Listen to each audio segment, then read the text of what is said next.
All right. First rule of this channel, we not talk about this channel. Second rule of the channel, this is not legal advice. So this is going to be after waivers for week 1 of fantasy football in 2024. In general, scoring is down. That's not surprising.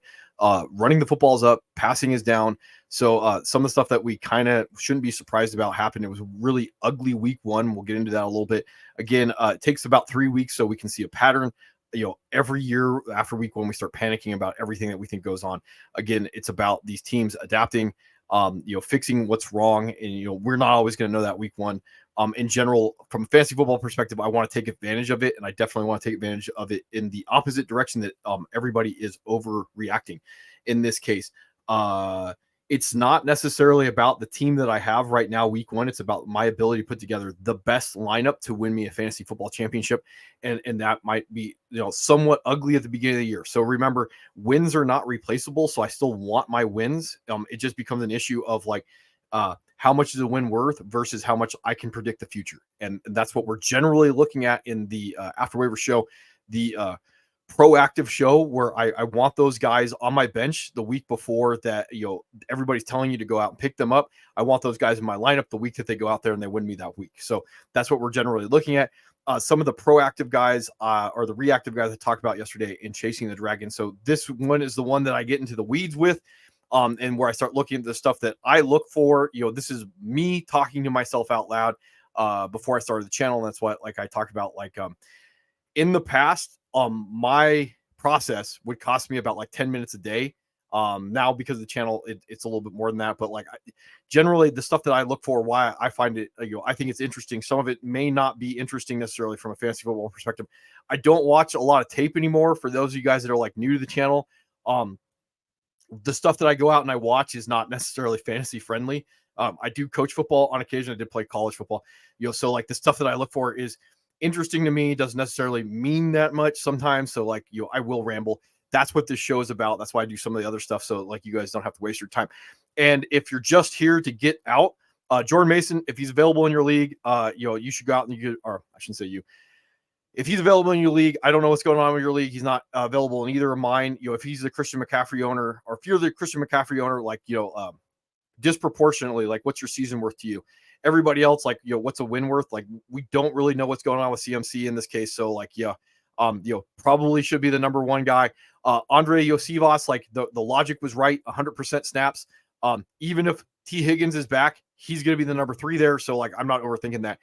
Ray Davis, 10% snaps. Ty Johnson right now may be iffy for the Thursday night game. Expect that the snaps will go up and the opportunities would go up. 10% snaps, but he did have 4 opportunities.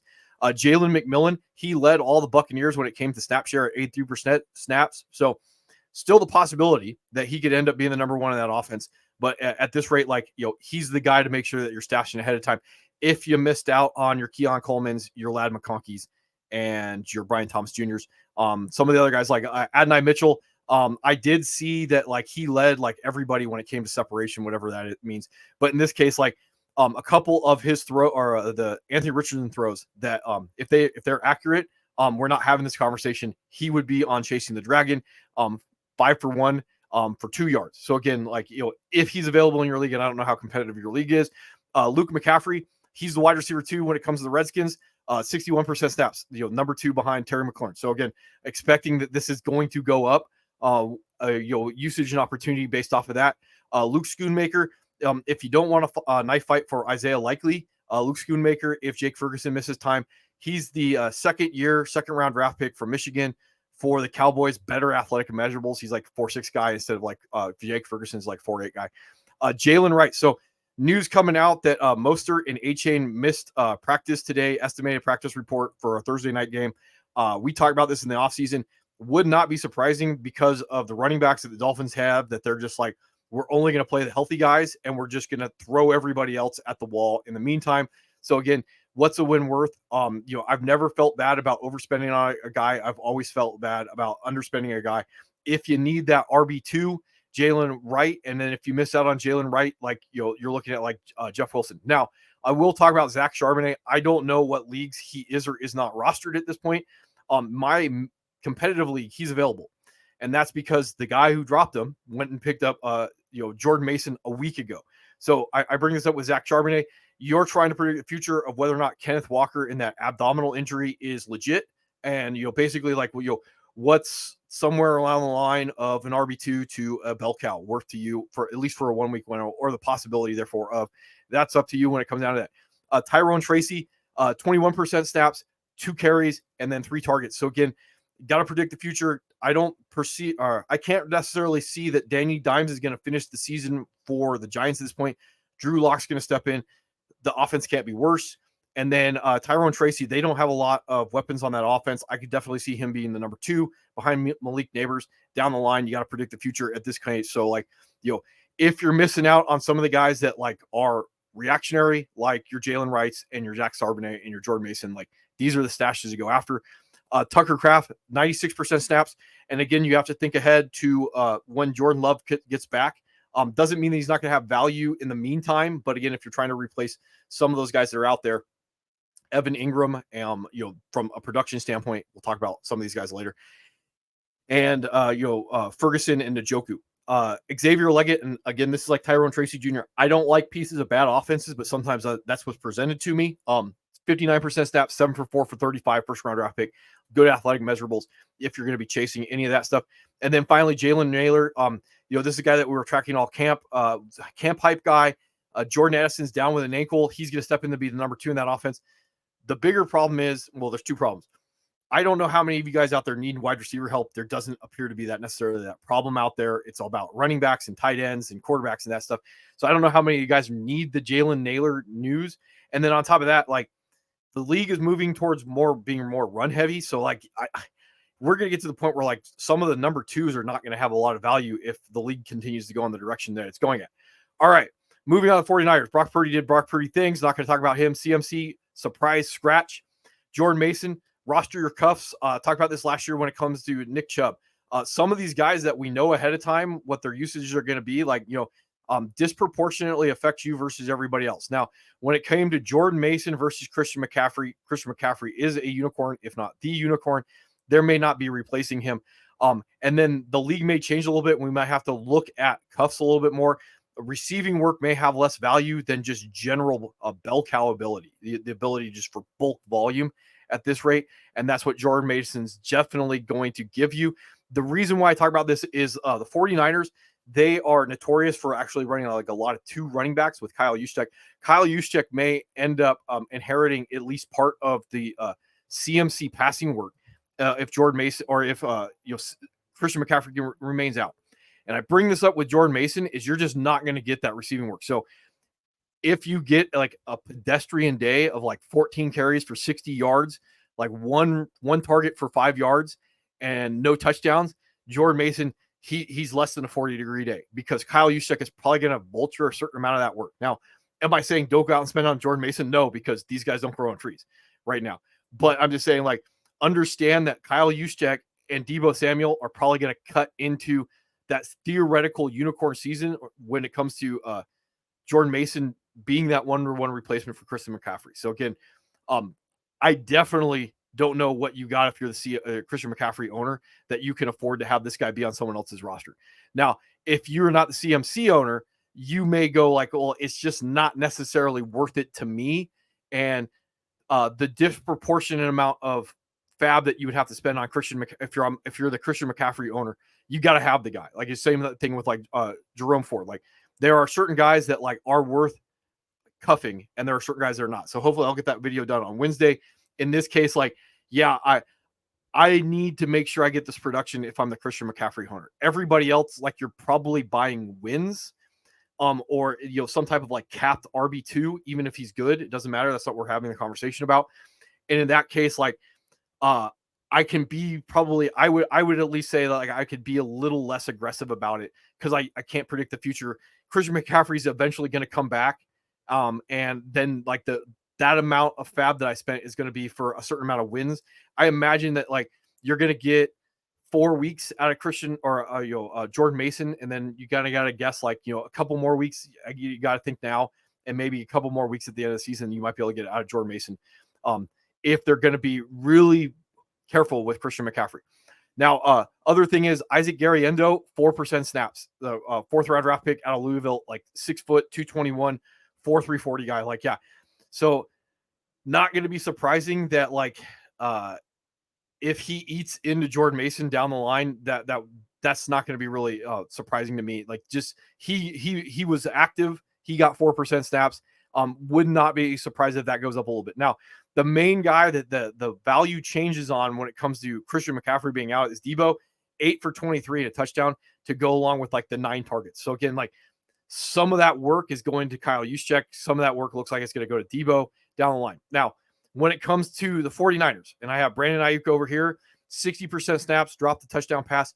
Your guess is as good as mine. He didn't look good. When he actually is going to go back to being that like boom bust wide receiver 2 that you paid for. And again, red flags, I tend to stay away from these guys. If you're an Ayuk owner, I don't know when you're going to get back. Now, we can talk about this a little bit, like Jawan Jennings, who did 49% snaps before he rolled an ankle, 5 for 5 for 64. Ricky Pearsall may not be a thing when he gets back from that gunshot wound, and then other stuff to track, like 40% snaps for Chris Conley and another like 18% for Ronnie Bell. George Kittle, like, also would raise his value in general because of the situation with Ayuk, not being 100% and Christian McCaffrey being out right now. He was at 92% snack. So again, like, yeah, with this tight end situation going on, like it looked like we're going to have like a really good year at tight end and now not. Like that becomes really interesting down the line because Ayuk is going to also have a higher injury risk because of what was going on. All right, Bears. So Caleb Williams, the expectation, that you're going to get like football Jesus, like that was probably like low probability on the range of outcomes. Some of the stuff that he had issues with in college, like it's still there. Doesn't mean he's bad at football. He's a rookie. The expectation he was going to win leagues was probably very small. So hopefully he didn't overspend on him. Some of this was the offensive line problem. Some of this stuff is like stuff that probably could get worked out. I did watch some tape on to put out some effort. When it comes down to this, the two things that you're looking at with like Caleb Williams, and they go together, is that higher volume passing offense where he can do like 4,000 yards, 30 touchdowns. That was already going to be like hard to do. That was like, if there was no growing pains, he hits the ground running. The other thing that you're buying at the price that he was going at is potential red zone opportunities for him to run in on the ground. That's probably not going to be there, partially because the offense is not going to be as good, but partially because like we don't even know if he was going to do that. So again, if I'm the Caleb Williams owner outside of like 2 quarterback leagues, like, yeah, the experiment's over. I can probably move on when it comes to that one. And that's where we were looking at like your Baker Mays, your Sam Darnolds, like those type of guys, if they're available, like they're going to have a little bit more interest for me. DeAndre Swift, 70% snaps. I don't know how much I'm interested in this offense at this point, like only 1 target. Khalil Herbert, 11% snaps. Roshan was a healthy scratch. That's very surprising to me. And then Travis Homer was at 20% snaps. Now, this makes it really easy. DJ Moore, 88% snaps, 8 targets, not worried about that. Keenan Allen, 68% snaps, 11 targets, not worried about that. Rome Odunze, 77% snaps, 4 targets, 1 reception, not worried about any of that. The bigger issue is week to week with an MCL sprain. So in this case, I'm not really interested in the wide receiver 3 for the Bears because the offense doesn't look good right now. Gerald Everett would get a bump. He did 61% snaps in this offense. So if there's a guy that's probably going to like get more usage right now because of Rome being out, it would be like Gerald Everett. And then you could also track that like vacated targets tend to go to running backs. So like maybe DeAndre Swift, Cole Kmet right now, like not fantasy relevant as 48% snaps. Bengals. Julian Edelman, the former wide receiver for the Patriots, like, he came out and said, like, this doesn't surprise him that the Patriots were able to beat the Bengals. Bengals had a lot of distractions in the offseason because of Chase and T. Higgins. So does this surprise me? Absolutely not. Am I worried about it? No. Joe Burrow's still good at football. Part of this was like Gesicki dropped the touchdown pass early or he didn't get his feet down. And then Tanner Hudson, he fumbled the next play.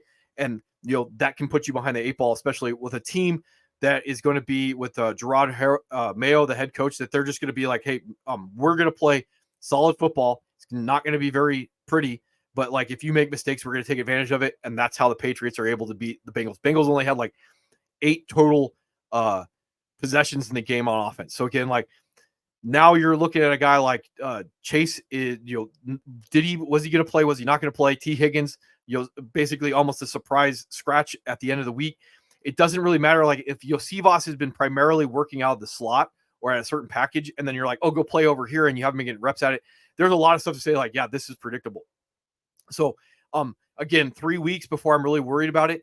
It does kind of look like the running back situation is, over. Like Zach Moss is going to be like that, mid to high level RB2 in this offense. 65% snaps, 4 for 44 and a touchdown. Probably is going to be the 2-minute back, which is going to lower Chase's ceiling. He's probably going to be the change of pace back. Another 4 for 2 in the passing game. And again, Chase Brown, 33% snaps, 3 for 11, and another 3 for 3 in the passing game. This does not mean that like I would necessarily drop Trace Brown because the offense was not good. They could have got outside of script. They may go like, we need to give more opportunities to Chase Brown over Zach Moss. Zach Moss is probably a little bit limited. It really just comes down to who I would be dropping Chase Brown for at this point in my league. And when we go back to like your Jalen Wrights, your Jordan Masons, and your Zach Charbonnet, like those guys right now, because I'm going to plug those guys in. That makes it too easy. Some of the other guys that like I would theoretically, like if I really need a tight end and Isaiah Likely's there, maybe I would think about that. Yosivas, like, I could see at 100% snaps rolling Yosivas out there, like Adonai Mitchell, because of that boom bust potential. Like some of these guys would interest me a little bit more than holding on to Chase Brown another week. But again, it depends on who's available. I can tell you in my less competitive 12-man league, like I might end up holding on to Chase Brown. There's no one there. Now in my more competitive 10-man league, there's a couple other guys, but they would have a speculative nature in the same way that like Chase Brown does. So anyway, Jamar Chase, like not surprising, 84. I should say surprising that he did 84% snaps. Not really surprising that he underwhelmed 6 for 62 in this offense. T. Higgins, no idea if he's going to play this week, which again, like pushes Yosivas back in there. Like he's going to score touchdowns. It just becomes an issue of, is he on your bench? Is he on the waiver wire, or is he in your lineup when he does it? So right now, like I do own him. I'm not getting rid of him because of that 100% snaps. Trenton Irwin, 65% snaps. He's a wide receiver 3 right now.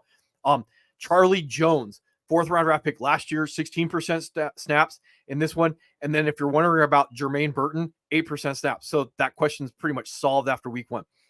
Mike Gesicki, 35% snaps. Tanner Hudson, 18% snaps. Drew Sample, the blocking tight end, 53% snaps. And then Eric All, 24% snaps. Tanner McLaughlin was a healthy scratch. Now, why I bring these tight ends up, and we're probably not going to be talking about them again, is they did this last year where they have packages for all their guys. They all do certain things in the offense. It's going to end up being very unpredictable. None of these guys are going to have fantasy value. So again, like this is more reason to think that like Yosivas is going to be the guy to own in one way, shape, or form. He's the wide receiver 3. It's not going to be the tight end that's going to be taking those targets. All right. Josh Allen did Josh Allen things for the Bills. That's the long and short of that. 61% snaps for James Cook, 3 for 3 in the passing game in this one. So like the idea that like Josh Allen is not going to be the red zone guy, like he's the red zone guy. Ty Johnson, we talked about this in the offseason, whether or not he was going to continue to do about that 20% snaps that he did last year. Well, he's doing that. Now, he's got a knee that we're looking at for the Thursday night game. Ray Davis is good, and it just becomes an issue of like how much and how fast Ray Davis can eat into the offense with Ty Johnson. So again, with the injury to Ty Johnson, like we would be expecting some type of uptick in Ray Davis. Theoretically, I would say like league winner if James Cook goes down. In the meantime, you may end up getting some type of like dirty work back where there's going to be a certain amount of week-to-week receiving floor, and then maybe he becomes the red zone guy. But like I think that ship has sailed after week 1 where Josh Allen does like those 2 rushing touchdowns. Now, when you're wrong, you're wrong. In my case with Keon Coleman, like he's the guy to own when it comes to the wide receivers for the Bills. 73% snaps, 5 targets, 4 receptions, 51 yards. Expect that to go up. Right now, the wide receiver 2 is Matt Collins at 58% snaps. And then Khalil Shakur is at 53% snaps. Now, big caveat to all this, Curtis Samuel, he was dealing with a toe. He played at 27% snaps. So would not be surprised if he goes up and other people go down in this offense. But right now, like Keon Coleman, it looked like he wasn't involved in the first half, and then I think most of his damage came in the second half in this game. So would not be surprised if he continues to move forward. So again, like stashing some of those guys, I put my money on Ladd and Brian Thomas Jr. And if you got your Keon Coleman shares, then like good for you when it comes down to that. So yeah, he does look like he's the guy. MVS did 21% snaps. He led everybody in air yards. So like, yeah. Oh, the other thing with Keon Coleman, 2 red zone targets. So yeah, he's the guy. Dalton Kincaid, not worried about him at all. 84% snaps. He also was like top 5 when it came to like tight ends and route participation at 83% snaps. Like the math is going to be there. Unless this is a week 1 aberration, like, you know, when you're on the field 84% of the time and you're getting 83% of target or routes, like you're going to be fine as a tight end. It just becomes an issue of how volatile he is. Maybe we can say like the road for him to be a unicorn is gone. But you know, if you spent like tight end like 5 or 6 on him, like you're probably going to get tight end 5 or 6 at this rate, based just generally off that. Dawson Knox, 58% snaps, 2 targets to go along with that. If you're wondering, Broncos sort of less said is probably better when it comes down to this, but I would be thinking about like buying pieces of this offense on the cheap, and I'll explain why. So Bo Nix, like some of the limitations of Bo Nix, that he is a distributor and he just gets the ball out like for 26 of 42, 138, 2 interceptions. The nimbly bimbly, he's not going to be fantasy relevant this year, more than likely. But he was very inaccurate pushing the ball down the field. Some very questionable decisions. I did watch some of the tape on it to put out a little bit of effort on this one. But again, because he's a rookie, are these things fixable? Yeah, that's why we can kind of speculate on that. So if people are like, this is a bad offense, is it going to cost me a bag of chips to find out at the bottom of my roster? And that's the thing, is like when we talk about some of the things that we look at from a fantasy football perspective, can the guys do that? So Javonte, he was at 52% snaps. Let me roll down to my notes for you guys. He did have 4 red zone opportunities in this one. It just becomes an issue. Like if they're not a good offense, he ain't going to be there very often. Or I think he had 3 red zone carries and 1 red zone target, something like that, in that script, but he didn't turn any of those in. Jaleel McLaughlin, sneaky ad if he's available. I don't know how many leagues he's available. My 12-man, he's not available. My 10-man, he is. 35% snaps, 10 carries, 5 for 5 in the receiving game. But he also had 2 red zone opportunities, 1 carry and 1 target. So again, like poor man's Alvin Kamara is still on the table when it comes to Jaleel McLaughlin. And then Audric Estime was at 4% snaps with a fumble. Cortland Sutton, this is where I talk about like, hey, speculative ads. 91% snaps, 12 targets, 4 receptions, 175 air yards, I think it was. Let me pull that out. 172 air yards when it comes to like Cortland Sutton. So again, if those land, and some of those will, and you can get like 12 targets and 170 air yards and a certain amount of wins, and it's going to cost you a bag of chips to find out, like it's not a bad idea. That's all I'm going to say to that. But again, it depends on what your roster looks like. I don't know how many people out there are going to need wide receivers. I don't need wide receivers because of Ladd and Brian Thomas Jr. There's going to be a lot of Keon Coleman shares out there that like I hit on certain guys, like if you got Rashee Rice at the right price, like I don't know how, like JMO, if you got JMO, I don't know how many of these guys do. Like you really need to go out and speculate on a wide receiver 1, but there's a story there, and we were kind of tracking it, and it's still there. Josh Reynolds is a wide receiver 2, 80% snaps. That's not surprising. I don't care about Devon Vele, 49% snaps, 8 for 8 for 39, 17 air yards. That's all I got to say on that one. Little Jordan Humphrey was at 30% snaps. And I bring this up because Marvin Mims was at 17% snap. Ain't a thing. And then Troy Franklin, 4th round draft pick out of Oregon, healthy scratch. So that's the long and short of that. So Lucas Kroll, 6'6", 260, 4'6", 40, theoretical breakout tight end for the Broncos. He was a healthy scratch. Greg Dulce was at 67% snaps. Don't really care. Everybody else that's not worth chasing, they're better tight ends to go after. And then Adam Troutman was at 35% snaps. And then Nate Atkins at 20% snaps. So again, gives me an idea. The 2 guys that I want right now to speculate on is Jaleel McLaughlin and Cortland Sutton, because of those air yards and those targets. If I can get that week, and someone wants to give them away because whatever. I don't know what type of competitive league you're going to be in if they're going to throw away a Cortland Sutton. But again, like if I got Cortland Sutton, I'm not throwing them away for a bag of chips. Browns.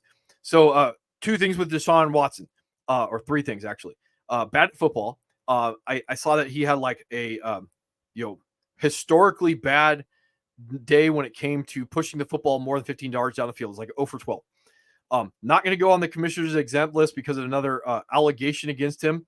And third thing is, yes, the Browns led the league in neutral pace passing offense, and we're just hoping for Jameson Winston at this point. So again, buying pieces of this offense now. Talk about Amari Cooper. So Jerome Ford would be a buy. Probably more of a sell. You might be able to trick somebody. I don't know. Like that's not what the point of this channel is. 7 targets to go along with that. 75% snaps. 12 for 44. 2-yard touchdowns. So the worry was he wasn't going to get like the red zone. He got the red zone. Pierre Strong right now is the RB2, 24% snaps. And then Deonta Foreman, only 1% snaps. So again, gives a pretty good indication. The problem that you're going to run into with Jerome Ford is I would almost guarantee that like when Nick Chubb comes back, he's going to be the red zone guy, and Jerome Ford's going to lose that ability. That would be my one problem. And then buying pieces of bad offenses, especially like when he's likely going to be overvalued with all the other stuff that's going on. That's pretty tough. Amari Cooper, 95% snaps, 9 targets, and then 170 air yards. Let me bring this up. Yeah, 170 air yards. So again, Deshaun Watson bad, but if someone else is the quarterback, and again, we got to speculate on the future, how long is it going to take? Then Amari Cooper becomes very interesting with that usage.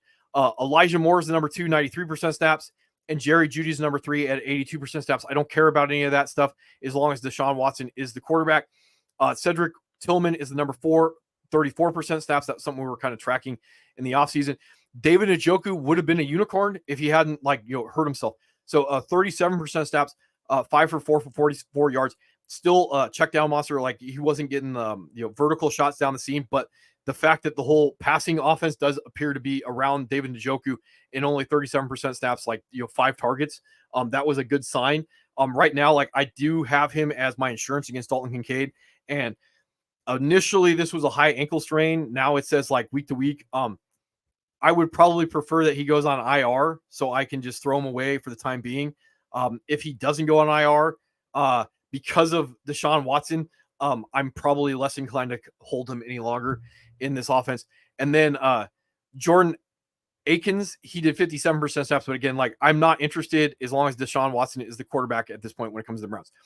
Baker Mayfield, talk about this in Chasing the Dragon. I am interested because of how the Buccaneers appear to be designed. So the hope was that their offensive line would get fixed, and they did go out there and attack their offensive line.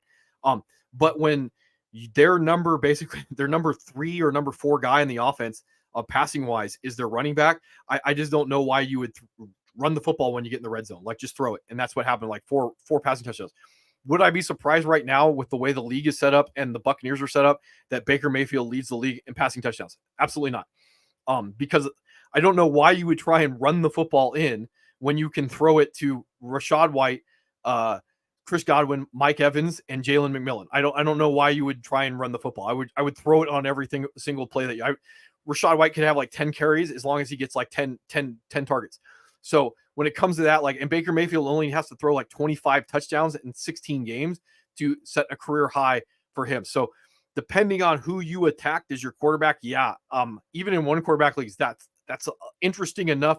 And he's going to have enough nimbly bimbly, 3 for 21. He's going to have some rushing touchdowns, just how he plays. So that is very interesting to me. Week 1, probably not going to have the knife fight for him. Rachaad White, I can bring this up here in a second because I was looking at this. So Rachaad White, he out-touched Bucky Irving 16-7 at the beginning of the game. Fourth quarter, it went 5 to White, 4 to Irving. I don't necessarily think that Irving is going to change what makes Rachaad White good because he can run in the goal line. He's a big back, and he's a receiving back. So all the gravy that is going to end up going to Bucky Irving, it may lower that possibility that we're going to get that theoretical legendary season for Rachaad White, but Rachaad White is still going to be an RB1 if he can do something like 6 for 6 for 75 on a week-to-week basis. He's going to have a certain amount of touchdowns. We were already expecting he had 9 last year. We were expecting like, can he get like 12? Can he get 15? That's still going to be there. I'm not saying I dislike Bucky Irving. I'm probably would be more interested in cuffing him if I'm the Rachaad White owner at this point. I don't know how much he's going to have like week to week value outside of that, because I could definitely see that the Buccaneers are like, yeah, we can throw the football all over the place. Sean Tucker, he's the 3, and at this point, I would just generally say, 3% snaps may not be a full bell cow for Bucky Irving if Rachaad White goes down. Like Sean Tucker might still be a part of the offense. Chris Godwin, 78% snaps, 8 for 8 for 83 touchdown. That's what we thought was going to happen. Mike Evans, 70% snaps, 6 for 5 for 61, 2 touchdowns. Old man Mike Evans. Again, these guys might have their particular roles in the offense. I do think that Mike Evans led everybody in air yards still, which was a little surprising. Jalen McMillan almost had a second touchdown catch in this one. But again, 83% snaps, 3 for 1 for 32 and a touchdown. At that usage, he's absolutely going to have spike weeks, like right now. So that's just the easy way to look at that, because we were tracking Trey Palmer to do that last year. He's at 31% snaps in this case, and there's probably likely to be no Cade Otton third-year breakout. He's at 86% snaps. I would imagine he is the number 5 when it comes to the targets on the field. So again, like Jalen McMillan is a stash in those deeper leagues where you need wide receivers. And then Devin Culp, the super athletic tight end out of Washington, was a healthy scratch. All right, Cardinals. So Kyler Murray did Kyler Murray things. Probably not going to get the passing volume necessary to push him into quarterback 1 overall conversation. Again, more than likely they were going to be a slower offense that ran the football a lot. That's what they generally look like. So we would have to get that uptick in passing yards, and that's just not going to happen. He's probably not going to get the passing yards, passing touchdowns to go along with it. 5 for 57 in the passing game or the rushing game. He's going to be a top 10 quarterback every other week when he falls in the end zone. That's the long and short of Kyler Murray. So like, I just don't think that they're going to rely on James Conner. 67% stats, 16 for 50, 1 touchdown. He had 5 red zone opportunities in this game. So like, that's a pretty good indication of like how the offense is designed. It's going to go through James Conner. Fringe RB1, I would expect at 29, he's going to wear down. And then you're going to get like Trey Benson at 13% snaps to slowly eat into him. Again, with Trey Benson, like Amari DeMercado is not going to go away. 21% snaps, 2 for 2 for 26. So even when James Conner goes down, it's likely going to be a running back by committee between these two guys. The good news is the efficiency stuff is likely going to go to Benson, and the dirty work is going to go to DeMercado at this point. So again, it doesn't necessarily make me interested in Trey Benson. It just, I can see the story about how the backfield is going to shake out for the Cardinals. Marvin Harrison, 90% snaps, 3 for 1, 4 yards. My thoughts on this are simply that if the Cardinals are going to be a higher volume run team, and teams are going to do certain things, because this is what teams do, and Kyler Murray, and this goes back to like quotes that Tyler Murray has said before about like he's been playing playing football for such a long time that he just generally doesn't need to do certain things. Teams will give you looks, and they will go like, well, we're just going to take Marvin Harrison away. And if they do that every week, and Kyler Murray is just like, well, I don't like that matchup, I'm just not going to throw that ball, then you're going to get this. And that was part of the conversation in the offseason, that you are paying for a theoretical upside that is very difficult, or you're paying for a ceiling instead of paying for a middle of the road outcome when it came to Marvin Harrison. So it's likely going to happen. Now, am I saying like I'm worried about it? No, you're going to get like a return to the mean. Like teams are going to fix the Cardinals are likely going to fix this. It's just that like that 1,310 touchdown season is probably not in the cards this year. Michael Wilson, he is the number 2, 80% snaps. Like, not going to talk too much about this. Greg Dortch, 61% snaps, 8 for 6 for 47. And again, I talk about this, like, if teams are just going to go like, hey, throw the check down. Does that mean he's not invaluable at 8 targets? No.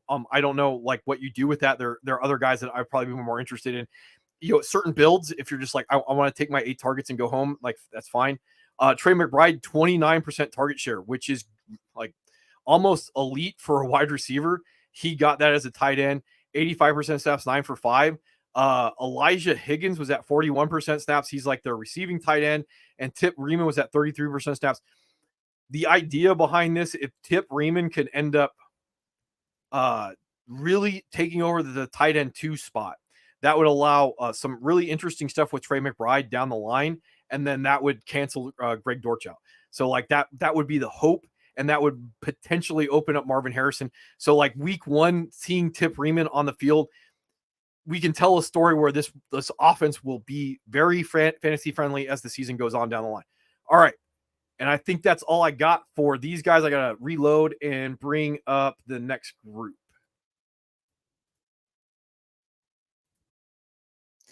All right, moving on to the Chargers. Looking at Justin Herbert, like I talked about this in the sausage video.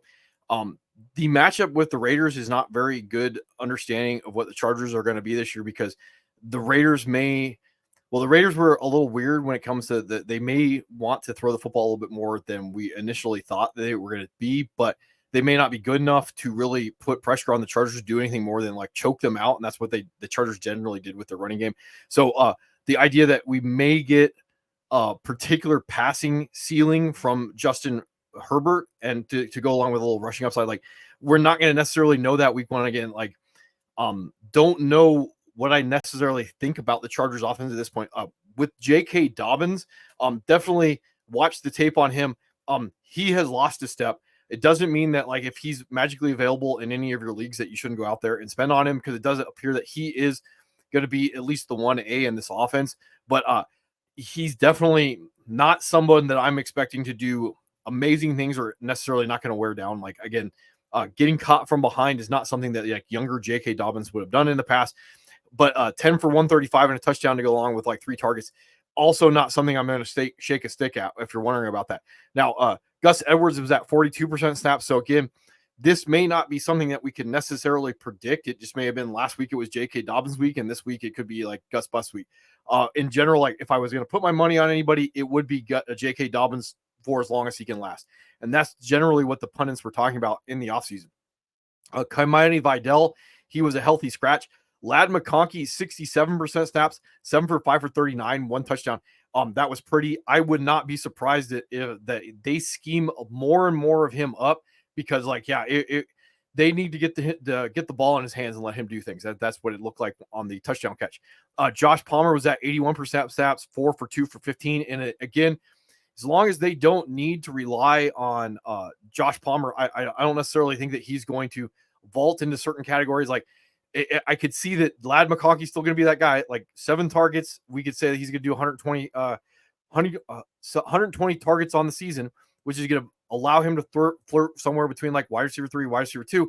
Just depends on like how many touchdowns he gets. Like if he's going to have these like lower volume yardage weeks, obviously not going to have value. But you know, I could definitely see there are going to be certain weeks where the Chargers are not just going to be able to go out there and run the football down people's throats the way that they did. Like again, like teams are going to adjust, and that means like the guy that I want is the guy who's going to get the targets out of this. So like the number one that offense attached to Justin Herbert, that story is still there. Quentin Johnston, 67% snaps, 5 for 3 for 38. Not interested in like Fakoku and whoever else is the other guy that was running out there.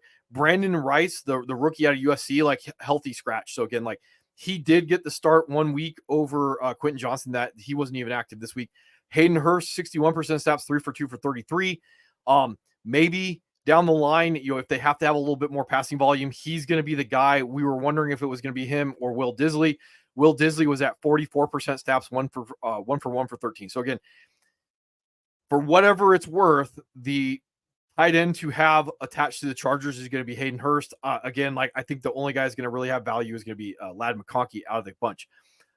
Chiefs, already talked about this game with the Chiefs and the Ravens. With Patrick Mahomes, like, yeah, you're going to need to get a certain amount of rushing yards to go along with the higher volume passing offense. So it may not.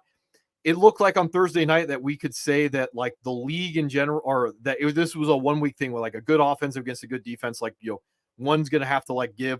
In this case, the way the league is going, it would not be surprised that like this higher volume passing offense that we wanted, this like dynamic offense that we wanted out of the Chiefs, like league wide, it may not be there. So understand like those rushing upside quarterbacks are going to have more value. So even it doesn't really matter. Like Patrick Mahomes can have this really good year relative to last year, and the passing can be down across the league. Now, when it comes to Isaiah Pacheco, 80% snaps. That's all I got to say on that one. 3 targets. Yeah. Probably doesn't have that legendary range of outcomes, but like he's fine. I would expect that Samaje Perine at 15% snaps is going to maybe eat into him a little bit, or Carson Steele at 9% snaps is going to have a package or something along those lines. But like, I don't think this is necessarily fantasy relevant at this point. If Pacheco goes down, like we could talk about what the backfield is going to be like between like maybe if Clyde comes off or Carson Steele, Perine, something along that those lines. Rashee Rice, 78% snaps, 9 targets. I think there's going to be a little bit of volatility between him and Travis Kelce on who is going to be the target hog in this offense, who's going to get the red zone opportunities. And same thing with like Xavier Worthy and Hollywood Brown. Hollywood Brown, like who knows when he's going to come back. Worthy's going to have more value as the dynamic guy in this offense. Again, like 2 touchdowns on 4 opportunities last game. Like I could definitely see we're going to have like Hollywood Brown weeks and we're going to have Xavier Worthy weeks as the season progresses. So again, like if you build your lineup in that certain way and you want to have one of those guys, like I understand that. I also understand like if you just want to try and take your layup points when it comes to like the possession stuff with like Rice and Kelce, like that would make sense too. Justin Watson right now, 52% snaps. He's going to be the primary wide receiver with what's his face, Hollywood out. And then Juju Smith-Schuster was at 22%. The rest of them didn't really matter in this case. Let's see. Travis Kelce was at 89% snaps. Like I said, like 4 for 3 for 34. There are probably still going to be his weeks. They're just probably not designing the offense around him anymore. And if teams want to take him away, that's probably fine for what the Chiefs want to do, because then they can get the ball to Worthy, they can get the ball of Rice, and they'll be able to get the ball to Hollywood Brown. So again, I was talking about this all offseason, like Father Time's all the undefeated, and the Chiefs just generally don't need Kelce to be the focal point of their passing game. So like that's why I thought he was a little overvalued. Doesn't change my mind. Noah Gray, new contract, 54% snaps. I don't know how consistent that's going to be down the line. Jared Wiley, the 4th round draft pick, at 20% snaps. And then Peyton Hendershot, who they traded for from the Cowboys, he was a healthy scratch in this one, if you're wondering about that. Moving on to the Colts. Now, this is why Anthony Richardson had the ability to theoretically break fantasy. I'm still like, he's going to have his weeks where nothing works. And I watched the tape on it, and there were some ridiculous throws. You probably listen to other guys in there that said there were some ridiculous throws. The accuracy, 9 for 19. There are certain things there was like, there are some very special things about Anthony Richardson. That's not what we're here to talk about. It's just generally, can he keep the efficiency up? And with, the way that he can throw the football and the way that he can run, like, there may be some very ugly weeks with Anthony Richardson, but there's probably going to be a lot more like 40-degree days, because he can get it done one way or another, or these massive spike weeks where like 27 points for Anthony Richardson. Jonathan Taylor, 96% snaps, no receiving work. And then again, like we talked about with Jordan Mason, if he doesn't fall in the end zone, like you have this like ugly week. So again, I probably want like a guy like Jordan Mason because he's attached to a better offense than Jonathan Taylor. And, I'm going to tell you how to run your team. I don't know how much I would have been drafting Jonathan Taylor in the first place, because generally speaking, this is what we kind of thought what the offense was going to look like. There are probably still going to be Jonathan Taylor spike weeks where he's able to just take over a football game. But like for the most part, like you also are going to be looking at like, 4.8 points a week when he doesn't fall in the end zone and nothing else works. All right. Trey Sermon, if you're wondering about cuffing, he was the only other back that had any usage at 4% snaps. Michael Pittman, not worried about it. 89% snaps, 8 targets. That was like a 42% target share. So again, like he's going to have better weeks than the 5.1 that he had on like, 8 for 4 for 31. I'm not worried about that. Alex Pierce is a guy who gets home. I talked about this like last year. Like when you're just running those vertical shots, eventually like they're going to have weeks where they land. I don't know how many more he's going to have. I imagine he's going to have like 2 or 3 on the season. I think that's what he had like last year when we look at this. Because I was talking about him, was it week 17 and week 13? So like, I would say like 2 or 3 weeks, as long as he's the starting wide receiver, on the field, he's going to have those spike weeks. So again, like I don't know how many leagues out there at this early that you really need to be picking up your Alec Pierce shares. Adonai Mitchell, 64% snaps, 5 for 1. He was at like 89 air yards, like more air yards for him with 82 Then Michael Pittman on his 8 targets on 72. So again, very close to not having the conversation about like, hey, go out and stash him, and getting close to go. He would be in the situation that we talk about, like Alec Pierce getting home this week. So again, that's how close some of this is from fantasy football perspective. And no update, like it says on Josh Downs. How much do I think this is going to necessarily change the offense when Josh Downs gets back? Probably is going to affect Pierce and maybe Mitchell at that point. Like, I could definitely see that all three of those guys get into some type of timeshare. So like Michael Pittman, just the way that he's the target hog in the offense. Could I also see that his overall target share goes down maybe, and they just rotate all 4 of these guys? Again, probably the bigger issue that I would look at with these guys is like, you may not get a lot of games where Anthony Richardson really has to do much more than like run the football, give it to Anthony Richardson or Jonathan Taylor, and you'll throw it about 20 times a game, and he's only going to have like about 9 completions, and he's going to be fantasy relevant. I don't know how many other guys are going to be that way. Redskins. So Jaden Daniels, one of the things that we were a little bit worried about is he was not going to get red zone opportunities, because that's, maybe not how they're going to use it. Yeah, he got red. He just took like, red zone opportunities. So again, 16 for 88, 2 touchdowns. That's about all we need to talk about. There are going to be probably like better days and worse days than 17 for 24, 184 in this one. B-Rob. Austin Eckler looked good in this offense. B-Rob was at 56% snaps. Austin Eckler was at 53% snaps. 4 for 4 for 52 in the passing game for Austin Eckler, 2 for 10. I would not be surprised if he gets a little bit more receiving work in this offense. And then Brian Robinson, B-Rob, 12 for 40 and a rushing touchdown, 4 for 3 for 49. Like, that's similar to what he did last year. Going to be very interesting. Probably going to have a lot of spike weeks like he did last year. Like, yeah. Also going to have some very ugly weeks because he's only going to be on field half the time. He's going to get red zone opportunities taken away by Jane Daniels. And I don't know how consistent some of the receiving work is going to be with Austin Eckler. So like, probably fine as an RB2. I don't think I would ever expect that he would ever be anything more than that. A little bit more interested maybe in Austin Eckler down the line. He did look good. Like, I did watch him, did look a lot better than last year. So like, father time, it may be taking a step back when it comes to Austin Eckler. Terry McLaurin, 81% snap, 4 for 2 for 17. Did get missed on when he was open. Luke McCaffrey, like I said, 61% snaps. And then the other guys that we're worried about, De'Ami Brown at 56 and whoever for 44. Like, yeah. So like Luke McCaffrey, he's the wide receiver too in this offense, as far as we can tell when it comes to snaps. So again, now all we're doing is tracking opportunity and snap share. So again, like, getting ahead of the curve when it comes to Luke McCaffrey in this offense. And I can only imagine from like what I saw Jane Daniels, there may be some ugly weeks. I could also expect that he may get better as the season goes on. And that means you're going to get a certain amount of spike weeks from Luke McCaffrey and Terry McLaurin because of that. And then finally, Zach Ertz, 71% snaps, only 4 for 3 for 28. And then if you're wondering about Ben Sinnott, 22% snaps, no opportunities. All right, Cowboys, Dak Prescott. Weird game, this one with like Cleveland, because they blew out Cleveland. It didn't matter. So when we start talking about like some of these like projected good offenses, it may not matter because like scoring and passing and yards and everything may be down. So good offenses, there may just be less opportunities for everybody out there when it comes down to that. So like how consistent this ends up being down the line, how consistent, like, is it just like a 1 week thing because Cleveland's that bad down the line? So Zeke, 51% snaps, like 10 for 40 and a touchdown to go for 2 for 9. So right now, because this offense and this defense do project to be good, like Zeke is going to have a certain amount of appeal as an RB2. Rico Dowdle, 44% snaps, 8 for 26, 1 for 1 for 6. Yeah. I wouldn't be dropping him. I could definitely see that there are going to be weeks where like they're flop. If you're in a situation where you have to like pull the trigger on a running back because of how few there are, like Rico Dowdle could get the flop, and then you're looking at that like 11-point week going to Rico Dowdle. I could see that going on right now. Deuce Vaughn involved, like 3% snaps in this game. I don't know how consistent that's going to be down the line, but it gives us the pecking order because we were waiting on Dalvin Cook. Was inactive. I think he's still on the practice squad. Going to be a little interesting. I would definitely see that he will eventually get elevated.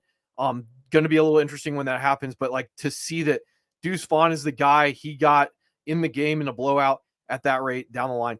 CD Lamb, he was 10 targets to go along with 3 other rushing opportunities. So again, like Not a lot of rust there. Didn't need a lot of him. Like Brandon Cooks, 79% snap, 7 for 4 for 1. So like maybe as the number 2 attached to this offense, I don't know how much they're going to need to score points this year. It's going to be weird when it comes down to that. Jalen Tolbert, like the question about who the number 3 is going to be in the offense, Jalen Tolbert, 67% snaps. The other guy is the rookie Ryan Flanoy, like not even active. So from a tight end perspective, Jake Ferguson, he gets injured on his 62% snaps. Luke Schoonmaker, that's the guy that I would say, like, yeah, you might want to go find out about if you're worried. But then they also have like Bevan Span Ford, but he's just massive. Like the only reason why I even talk about this, the 30% snaps that he has 6'7", 270, is just interesting to me to talk about. All right, Dolphins, Tua, again, probably not going to have the rushing upside. 338 and 1 touchdown. Like, yeah, there are probably going to be some certain weeks where he's going to be interesting where he throws multiple touchdowns. Devin Achane. The interesting part is the 7 for 7 for 76 plus the 1 yard rushing touchdown to go along with it on 52% snaps. So right now, going to guess that he's not going to play on Thursday. Mostert, also going to guess he's not going to play. He was at 44% snaps, not very efficient. Jalen Wright right now is the guy that, like, I would say, like, yeah, if you're going to go gamble that you're going to have 50% snaps and then high efficiency attached to those snaps, it would be Jalen Wright. Jeff Wilson, if I can't get that guy in this offense. And again, remember last year, like, and I can tell you straight up, like, I had Devin Achane and I was like, okay, he's inactive. He only got like 5% snaps. I'm going to throw him away. And then he goes off for that big week. So again, that's generally what the idea would be with Jalen Wright. Maybe you guess wrong and you get Jeff Wilson. Like, they're fine gambles to be thrown out there as like your RB2 or your flex because of the offensive situation. Now, and then Jeff Wilson, if you're wondering, he did 15% snaps in this game, like 5 for 26 to go along with it. Would not be surprised that like he's the trustworthy guy, and then the schemed up fun stuff goes to Jalen Wright in this one. Alec Ingold, the tight end, was at 41% snaps. If you're wondering about some of the other things that we're going to talk about here in a second, Tyreek Hill, 70% snaps, doing Tyreek Hill thing. Jalen Waddle, I haven't seen anything else on concussion or injuries or anything else. 72% snaps, 5 for 5 for 109. Malik Washington, he was inactive with an injury in this game, so we were expecting that to go up. I did see that like Achane did run a lot of wide receiver snaps, and this is something that we were talking about in the offseason. I have not seen it remain consistent during the season. This was like the first time I've seen it go on, but there may be injury reasons behind this between like Malik Washington not being healthy and Odell Beckham being on the pup right now. And then the other interesting thing, this is not from a fantasy perspective necessarily, is Julian Hill was on the field for 59% of snaps. Durham Smythe, who was the starter last year, was only on the field for 42% of snaps. And then if you're trying to guess what's going on within like the mad scientist's mind, like Jonnu Smith, 28% snaps. So yeah. And then moving on to the Eagles, Jalen Hurts, turnover machine. That's about all I got to say on that one. Saquon Barkley, like, yeah, league winner at the price that was going on. If we're wrong, we're wrong. He looked really good. 24 for 109 on 80% snaps, 2 rushing touchdowns, another 2 for 2 for 23 and touchdowns. So again, if he's getting receiving work and he's getting red zone work and he's attached to this offense and he looks good, like, yeah, good luck. Kenneth Gainwell, 20% snaps. That's a little interesting because Will Shipley, that we were expecting to get that work, he didn't at 5% snaps. AJ Brown, 95% snaps. Not going to talk too much about like AJ Brown and Devontae Smith at 100% snaps. The interesting thing that I saw on Twitter is these guys are being used in the slot. And if that's true, then that's going to raise their overall week-to-week ceiling. So these are going to go from guys that are like, hey, these guys are fringe like wide receiver 2s that they're going to turn around and they're going to end up being like they're going to be wide receiver 1s because we're going to get that floor on a week-to-week basis if they're getting used in the slot. Now, Jahan Dotson coming off that trade, 42% snaps, only 1 target. And then the only other guy to really think about is Johnny Wilson, 13% snaps. These guys may be, just like on the field to take up space so they can move AJ Brown and Devontae Smith around the formation. And then finally, Dallas Goedert at 82% snaps. Like, yeah, I don't know how he wins your leagues, but like that's fine. Like there are other guys that I would be going after, but whatever. Kirk Cousins. So I did see this, like, so they could not run offense out of under center. They were mostly out of gun and shotgun. Now, I don't know how much this is going to affect anything. I did hear Aaron Rodgers talk about like that he is going to get better and better as the season goes on. So this may like just be a 1 week thing where they're like, hey, let's get Kirk Cousins comfortable again. Like, who knows? There's other problems in this offense, like I talked about with like after Waivers. When you get 7 targets to Rayway McLeod and you're not trying to figure out ways to get them to your other 3 guys, and I'm talking about like Drake London, Darnell Mooney, and Kyle Pitts, like when other teams are able to force you to give the ball to like your 5th option, like I don't know what to tell you at that point. That's a coaching issue. That's not necessarily have anything to do with Kirk Cousins being anything else than being able to put the ball down the field. And again, we watched Aaron Rodgers on Monday night. He was not necessarily like old Aaron Rodgers. That was never going to be the conversation on that one. It's just, can Kirk Cousins, can you give him enough time to put the ball to your best target? So if your offensive line can't block, and I'll talk a little bit about this like while I'm talking about this. I didn't think about the fact that the Falcons offensive line is geared up to be run blockers. And then the Rams offense, which is basically what's being run in Atlanta, does not particularly like to leave certain guys in to block. And I talked about this last year when I talked about like Bijan. Like Bijan's not a 3-down back because I don't know what you'd be doing leaving Bijan in to pass block. That sounds like really counterintuitive. Again, leaving my IndyCar in to go go into combat, something along those lines, like a tank. With Bijan, I want Bijan to be going out and doing routes. Well, if Bijan's going to go out and take routes up, that means either I have to bring in somebody else to be the blocker, so I'm running Bijan in the slot, or I have to have a blocking tight end. Well, I don't really have a blocking tight end because I have Kyle Pitts. Like Kyle Pitts is going to be running routes. So at this point, if I have 5 offensive linemen and they're struggling a little bit to pass block, like I have to do something else. I have to bring in a blocking tight end and run him a lot as a blocking tight end, which means now I'm in passing downs. I'm going to be in like my 12 personnel. I'm not going to be in 13 personnel. I have to be in 12 personnel, or I got to be in 22 personnel. Or I take Bijan out on 3rd downs and I leave Tyler Algier in to pass block. Those are my options as an offense. So all the other conversations to have about like, well, Kirk Cousins X doesn't matter because that's a scheme issue with, hey, you may not be able to get your quote unquote 5 best players on the field because you need to leave guys into pass block. And if you're running an offense where you're not, figuring out ways to pass block because you're like, well, I like to run 5 guys in your routes, like you're dumb. That's the long and short of that. So what's going to happen down the line? Well, first of all, like bad matchup, week 1, and like the Steelers are good at football. Like the Steelers defense is like really good. So like that's the bad news. Like the good news is like, yeah, it's only week 1.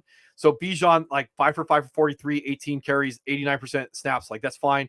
18% snaps for Tyler Algier is going to be one of the more valuable cuffs, but Bijan, if we're worried that it was going to be like 50-50, it's not going to be 50-50. I'm not going to talk about Drake London 100% snaps. I'm not going to talk about Darnell Mooney at 95% snaps. Like that was like one of the biggest things with Darnell Mooney is expecting that Darnell Mooney was not going to be that guy. Now he's that guy. We know he's going to be the number 2. Those are the 2 guys that are going to be on the field.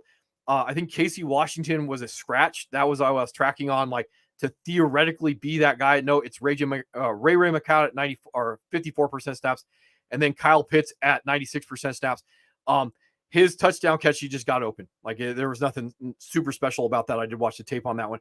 So down the line, like I don't know. I've learned my lesson about like trying to get maximum value for guys, and waiting another week, is a gamble. Just like trading guys for whatever you can get out of them. So when it comes down to that, like I probably spent on Drake London in a way that I didn't spend on Kyle Pitts, and maybe I can get I can leverage that touchdown catch. Everybody else in the league, is hurting at tight end because no one really did good at tight end. So like I don't know how much I'd be like really speculating on what to do with Kyle Pitts at this point. Like the bigger issue is like what to do with Drake London, and that's a coaching issue, right? First and foremost, like 3 targets. Like that's the easy thing. Like again, 6'4", 213. Hey, throw the ball up the field. Let him go be a better athlete than somebody else. That's what my thoughts are on that one.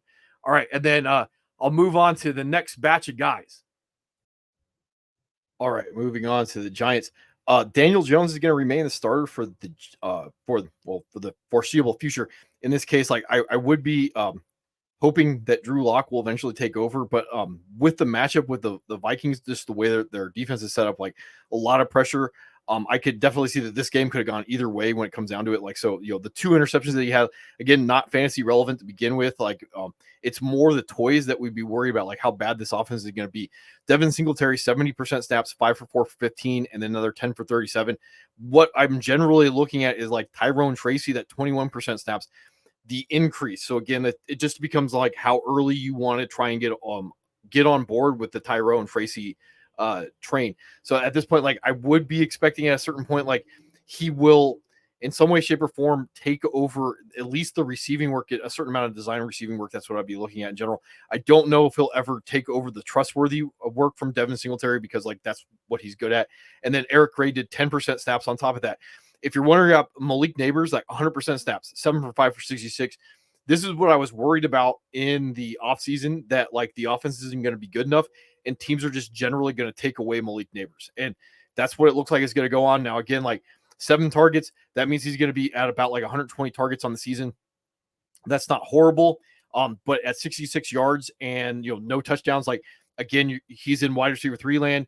If you paid more than wide receiver 3, you're definitely hoping that there's a change or something is going to go on to unlock him. Probably still going to have spike weeks, absolutely.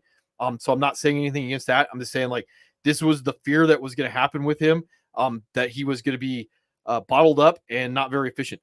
Wan'Dale Robinson, 68% snaps, 12 for 6 for 44. Again, like outside of your like PPR scamming leagues, like I'm just not interested in any of this stuff. But it's there if you want the points. Darius Slayton was operating as the number 2, 72% snaps before like he got knocked out with an injury.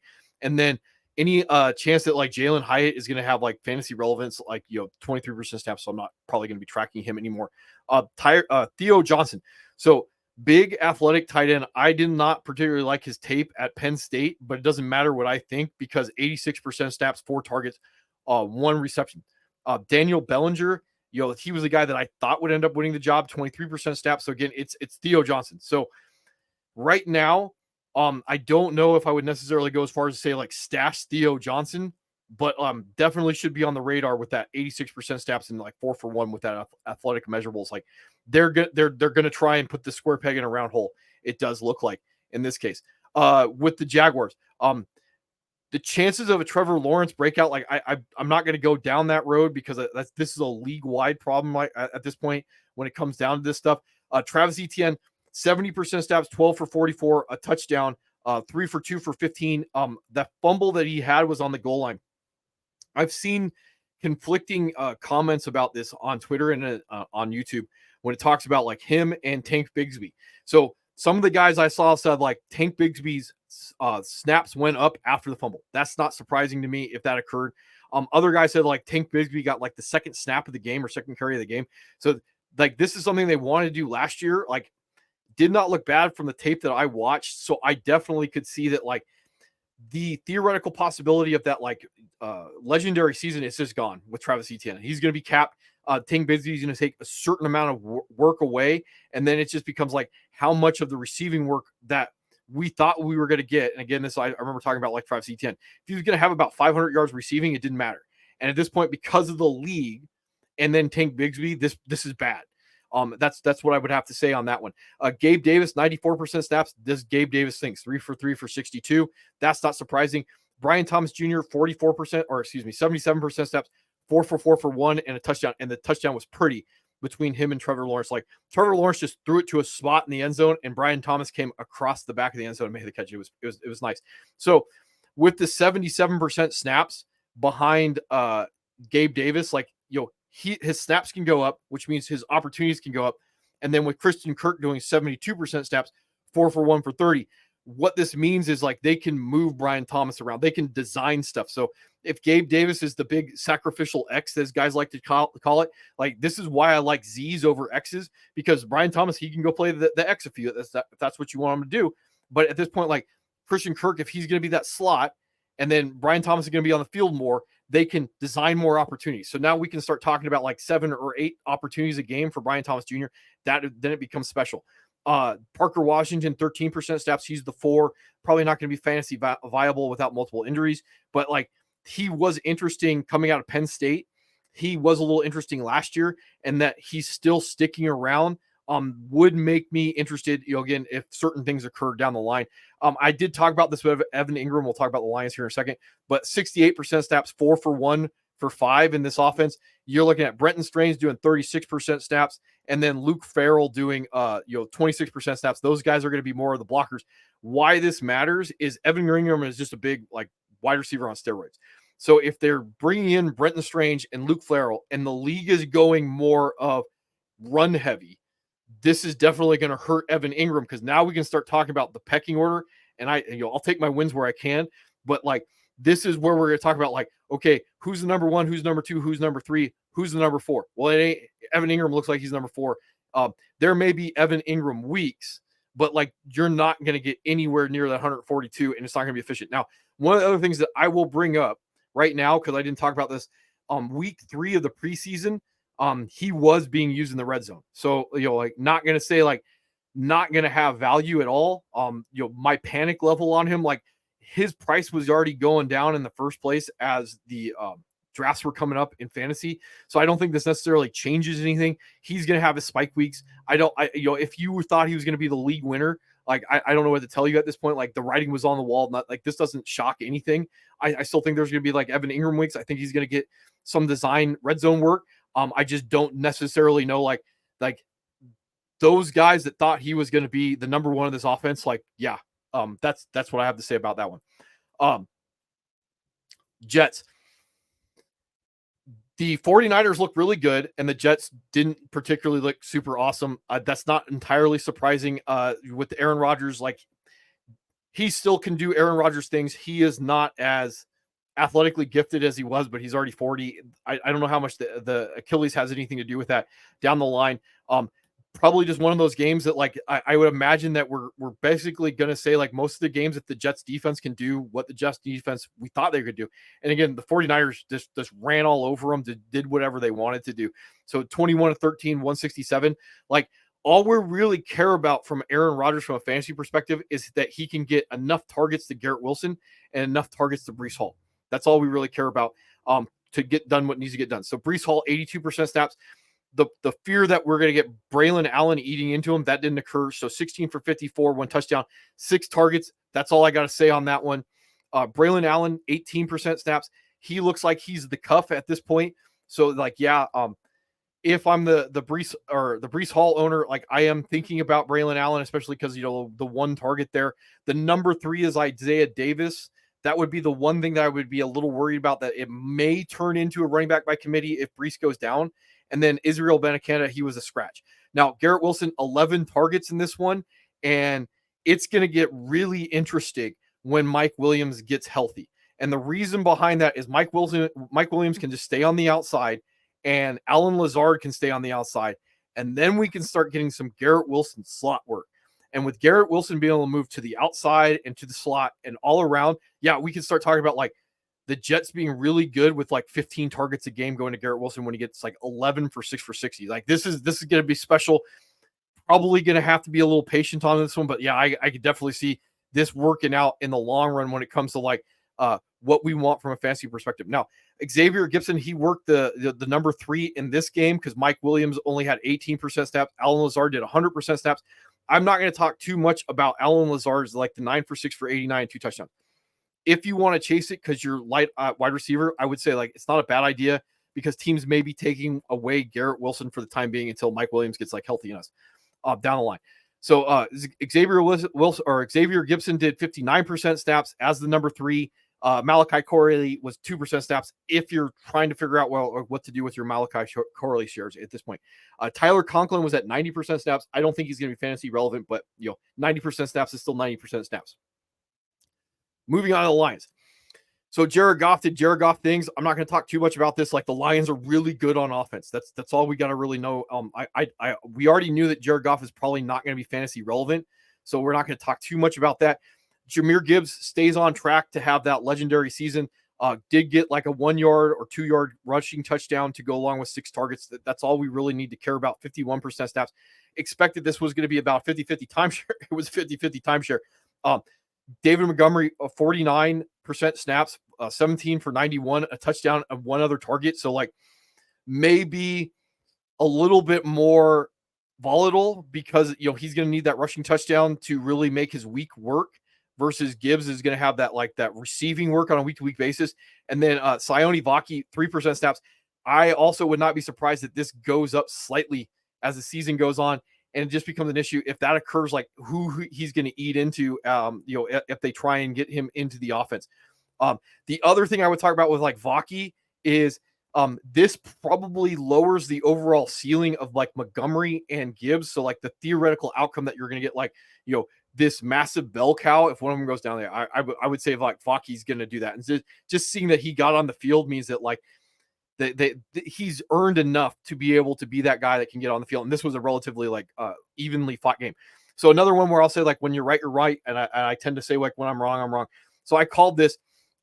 There was only going to be so many opportunities to go along in this offense. So like I said, like, hey, it's likely going to be Laporta and the Sun God that are going to take some hits, because I imagine like Gibbs is going to get the receiving work.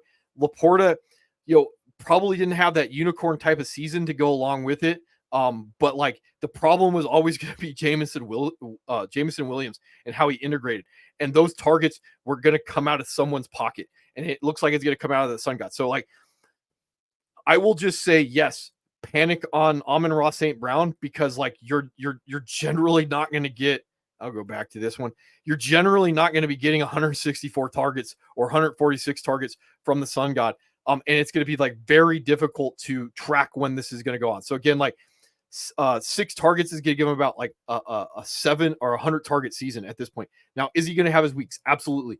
Is week 1, not great predictor of the pattern of the rest of the season? Absolutely. But in this case, like, you're going to have Sun God weeks, but you're also not going to have Sun God weeks because we just saw one. And then that just becomes an issue of like, well, how many sub 40-degree days is the Sun God going to give me? That's a problem at the price you likely paid for him. So moving on to Jameson Williams. I'm not going to talk too much about Jameson Williams because like how ridiculous his day was. I got to pull him up right now. There are other guys that go out there and listen to other than like, this could end up being like very special. 85% snaps, which is a little surprising. 9 for 5 for 122, a touchdown. He also got a carry, 133 air yards. Like, this is like high efficiency, low probability stuff, but 10 opportunities a game. Like, if he's flirting with 6 or 7, he's a league winner. If he's getting 10, like, you're looking at like the possibility of a legendary season. So with the offense the way it's set up, like, am I saying like this is sustainable? Probably not, because there are going to be weeks that go to different guys, but this changes him from like a dart throw to an absolute have to play every week because of that upside. That's the big issue behind it. And I did talk about like, how interesting he was as a player. I just didn't think it was going to be week 1 coming out of the gate that we were going to get this. And now we have to start going like, is this sustainable? And it may actually be sustainable because of the running backs. And then the Sun God and Laporta. Like, if the whole offense is going to go around him. And then Khalif Raymond, he's wide receiver 3, 61% snaps. No one else to really talk about that. Laporta did 79% snaps, 5 for 4 for 45. He's a tight end. Not going to kill you. Probably still going to have Laporta weeks. But again, hopefully you weren't paying for him to be a unicorn in this case. And then Brock Wright, 49% snaps. He's a blocking tight end.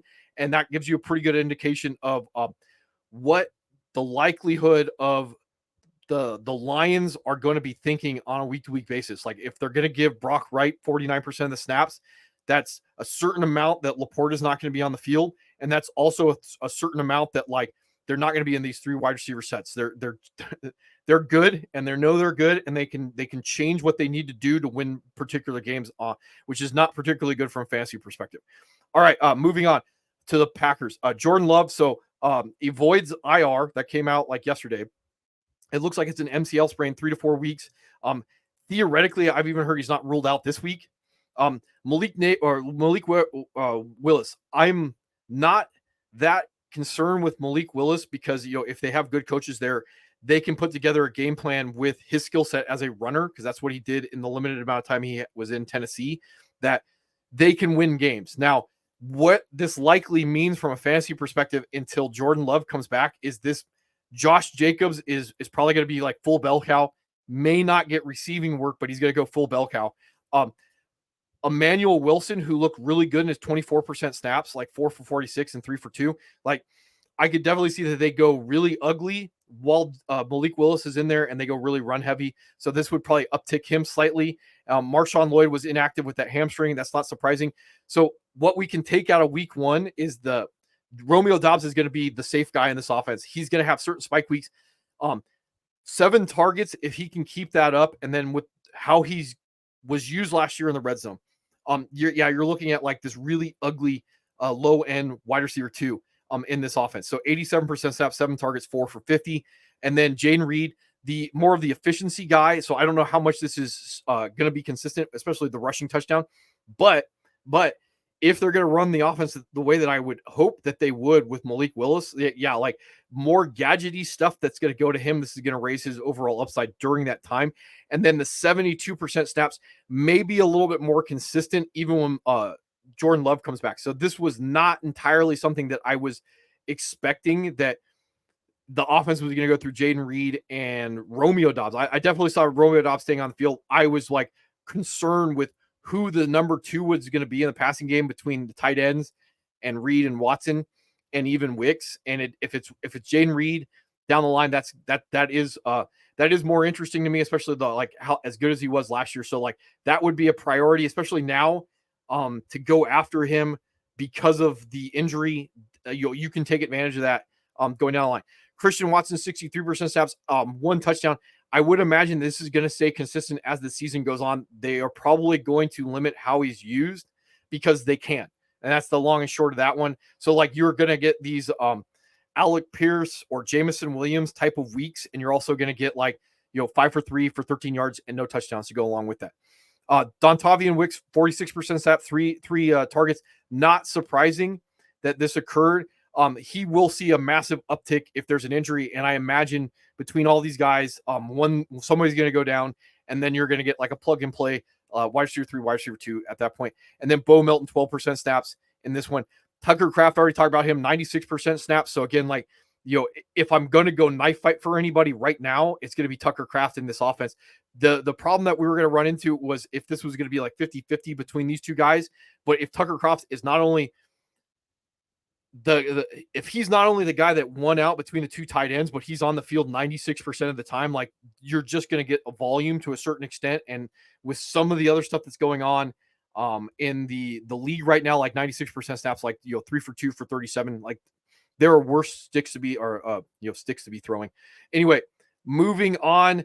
Bryce Young and the Panthers, this was ugly. I did watch some of the tape on this. Like, yeah, I don't have a lot to say on this. So Chuba Hubbard, 54% snaps, like nothing. Miles Sanders, 37% snaps, nothing.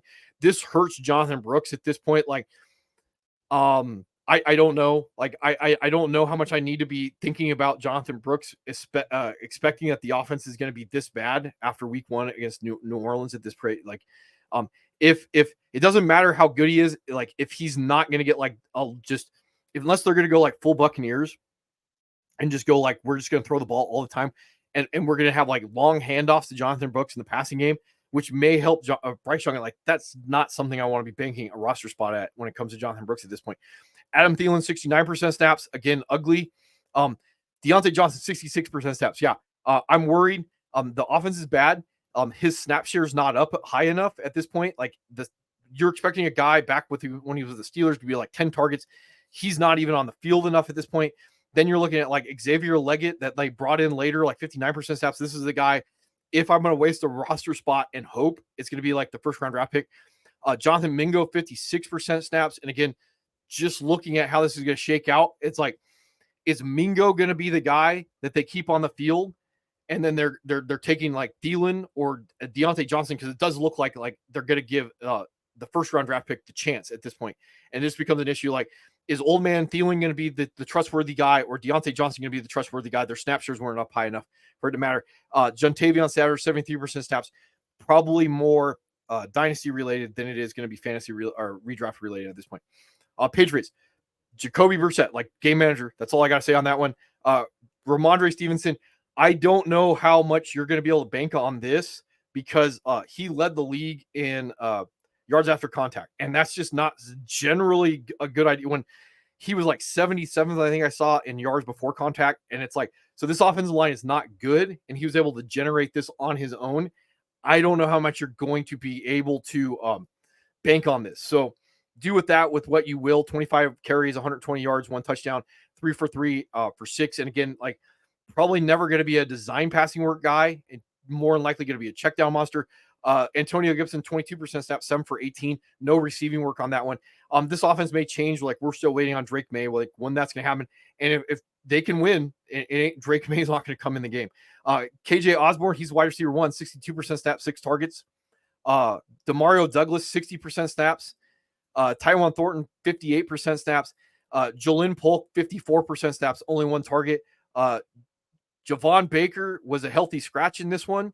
Hunter Henry, 83% snaps, 3 for 2 for 18. And again, it does not project to be like a lot of passing in this offense until Drake May comes in. Austin Hoover, 55. And I got no news on Jaheim Bell. Like he's the athlete out of the bunch. Raiders, Gardner Minshew, up and down. He's a channel mascot. Like it's not about fantasy football. It's about like him being able to keep certain guys on track when it comes to this one. Zamir White, disappointed. I thought he was going to be like closer to like 60% snaps, 70% snaps, only 38% snaps. 13 carries, 44 yards, 2 targets to go along with 1 fumble. There is at least the thought process that like from a coaching standpoint that management wise, certain things got away from him. And I did see some interesting calls from the Raiders in this game. So that's all I'm going to say on that one. Alexander Madison, 60% snaps, 5 for 19, 6 for 4 for 43, and a touchdown. My thoughts on this are bad offense. I don't know how consistent the usage is going to be. Dylan Labe, inactive in this game. And the other thing to think about is Amir Abdullah, special teams, pass blocking. He didn't get any offensive snaps. So, like, yeah, I can maybe see that you're going to get 60% Alexander Madison, and this offense may be slightly more passing heavy than we initially thought it was going to be. Like, I don't know. But that's generally what's going on with these guys. Devontae Adams, 97% snaps, 6 targets. That's fine. That's like in line with what we thought was going to happen. Hopefully where he was going at in your drafts. Jacoby Myers, 87% snaps. This is a little surprising. Trey Tucker was at 78% snaps this game. Like I was expecting that we were going to get like 70% 2 tight ends in this game, and it looks like they went like 70% 3 wide receivers. Brock Bowers at 68% snaps, did get 8 targets. That's really good in this one. And then Michael Mayer was at 57% snaps. So again, I'm going to imagine there's going to be a little bit of a work in progress when it comes to the Raiders. It's just like they're going to play a particular style of game. They tried to play it against the Chargers. And the Chargers are likely going to be like too good to try and play that, like the style of play that the Patriots were able to do against the Bengals, which is like, I'm just going to allow you to make mistakes. Like a Harbaugh coach team is not going to do those things. And you're trying to play that style of game against the Raiders when you are limited at quarterback and running back is probably not the best thing to be doing. Especially like you got to get like more opportunities of Brock Bowers at that point, because he's probably your best player on the field at that point. And 68% snaps, like eight targets, the lower efficiency targets are not going to necessarily do it in that case. All right, I'll go to the last group of guys and we'll get out of here. All right, to finish this off, Matt Stafford, 100% snaps, obviously, because he's a quarterback. 49, 34, 317, 1 for 1. In this case, like, if this is going to be one of those teams that are going to throw the football as opposed to everybody else, that like they look like they were going to run the football because of the signing of Parkinson, the offensive line. They went out and they drafted Blake Corum, and then they threw the football all over the place. My only thoughts on this, and that was a relatively close game. It was 20-20 in that game. So it's not like they were throwing from behind or anything. Like whatever the Lions were doing, they were the Rams just said, like, we're not going to try. We're just going to throw the football. We'll talk a lot about this when we get to the wide receiver room, but in general, like, this may be one of the few teams like we talked about with like Baker Mayfield, like that may end up throwing the football a lot, just the general direction of how football looks like it's going to be going this year. So Kyron Williams, 91% snaps. That's a surprise. Expected that like Blake Corum is going to eat into him some way, shape, or form. First and foremost, 18 for 50, not very efficient, but he did get the rushing touchdown. So again, if our old metrics, and again, 3 for 3 for 4 receiving yards up, receiving work, design receiving work, and red zone opportunities. Well, if he's just on the field, he's going to get those things. So again, I don't know exactly how I feel about any of this, but 91% snaps, like that efficiency is not going to win you anything. Again, like without that rushing touchdown, you had a really ugly day. So it doesn't mean that anybody was right or wrong about Blake Corum at this point. It just means that like something's going on with the Rams. 2 years ago, when Cooper Kupp was on pace, go back to this one. When Cooper Kupp was on pace to outdo his legendary outcome season, like they were not good on offense because like they only could do one thing, and that was throw the Cooper Kupp. So when I talk about like Puka Nacua and Kyron Williams last year, what made the Rams good is they had the ability to go other directions than just throw all the balls to Cooper Kupp. So 21 targets, 14 receptions, 110 yards, 1 touchdown. That's not very efficient. When he had that on pace to outdo his legendary outcome season, I think it was like Richard Sherman was like, hey, Matt Stafford's just locking on to Cooper Kupp and throwing the football there over and over again. They weren't scoring points. And Richard Sherman was like, yeah, we'll just let them do that because they're not good on offense. So again, fantasy wise, that's really good. From real football perspective, like I would be very suspect of what's going on with the Rams right now. And again, I talk about this from a coaching perspective. Certain times games get away from you, and like in the heat of the moment, like no plans survive first contact. So that may have been what was going on with the Rams because there's a lot of interesting stuff that they did. Ronnie Rivers came in early, got 9% snaps, and got 2 carries. Blake Corum didn't get any opportunities in this game. That's questionable in and of itself because you spent a 3rd round draft capital on this one and then you lost the game. So when we talk about like from a fantasy perspective, what's a win worth to you? Well, like, would you rather have a different 3rd round draft pick and then your week 1 victory, or Blake Corum that didn't give you anything and then you lost the game? So again, like it's just odd. And, like trying to figure some of this stuff out. Like, I don't know. I'm probably not going to be holding on to my Blake Corum shares after this week, but I got burned by dropping A-Chain last year, so that's going to be interesting. Again, depends on who I'm dropping for at this point. So Puka headed to IR at this point, like a PCL, PCL strain. In this case, like don't trade for injured players. That's just the easy way to go on this one. I don't know on that one. I already talked about Cooper Kupp. Yeah, like very league winner-esque right now, if you can say healthy, if he's going to get 21 targets, and they're going to be throwing that many times. That's why I brought up like the 49 targets in this game. Demarcus Robinson, 92% snaps, already tracking him to be in fringe wide receiver 3 land with Puka. Without Puka, theoretically could jump up into like fringe wide receiver 2 land if they're going to be throwing like 49 times a game. So that's going to be a little interesting on that one. 7 for 4 for 42. Tyler Johnson, 65% snaps, 7 for 5 for 79. So I talked about this on either Sausage or Chasing the Dragon. This is his 4th team in 5 years. He was on like the Buccaneers twice. I did watch a little bit on like he's not bad. I mean, I could at least say that much. Did listen to other guys talk about like he's not bad. I question certain things on this one. This was another one like just because your wide receiver 3 on a depth chart is your wide receiver 3 does not mean that he moves up to wide receiver 2 if your wide receiver 1 goes down. In general, like if you trust a guy in a particular spot, that may be the guy that you put in the game. And like Demarcus Robinson may have a role. And they were just like, well, we're not going to move you out of the role, just like Cooper Kupp. They're like, well, we're not going to move you out of the role. The guy that we trust to be in this role is Tyler Johnson. So when we talk about like Jordan Whittington, it doesn't necessarily mean that he's not going to have a certain amount of value because this is the guy that they were tracking on with the breakout. It just means that in the heat of the moment with the guy that went down, it was not his time to step up. And from a coaching perspective, how you deal with trying to get through the game during game day when everything is going on does not mean that the guys that are going to trot out on the field the next game day are going to be the same guys in the same usage. And again, like the 21% snaps or 21 targets to go along with 49 pass attempts with Tyler Johnson, doing 65% snaps, 7 targets. None of those things. So again, if guys are scooping up certain guys in your league, just scoop up the other one because I don't think that like Cooper Kupp is going to be on pace for 340 targets on the season. That's just the way I would look at that. And those targets have to go someplace else. If you want to take your flyer on Tyler Johnson, that's fine. The camp guy was Jordan Whittington. And in that case, like I don't know. And then Colby Parkinson, 88% snap, 5 for 4, 47. I talked about this. Hunter Long was at 4% snaps, and then Davis was at 8% snaps. So yeah, he's the guy. And then with some of the other tight end shenanigans going on out there, like the guy that I would maybe guess to have at least a consistency is going to be the guy that says they signed. He did 88% snaps, and that's how we're going to go. All right. Moving on to the Ravens, Lamar Jackson things, not going to overthink that. Derrick Henry, 46% snaps. This is another one of those guys based off of usage.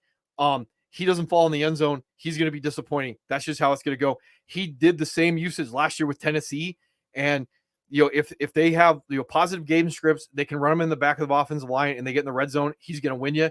If he doesn't, that's when you're going to go out and you're going to get your Justice Hill until at least Keaton Mitchell comes off the pup and Ali comes off the IR, and we can figure this out. So again, not going to have not standalone value when it comes to Justice Hill, and is 8 for 6 for 52 on 54% snaps down the line.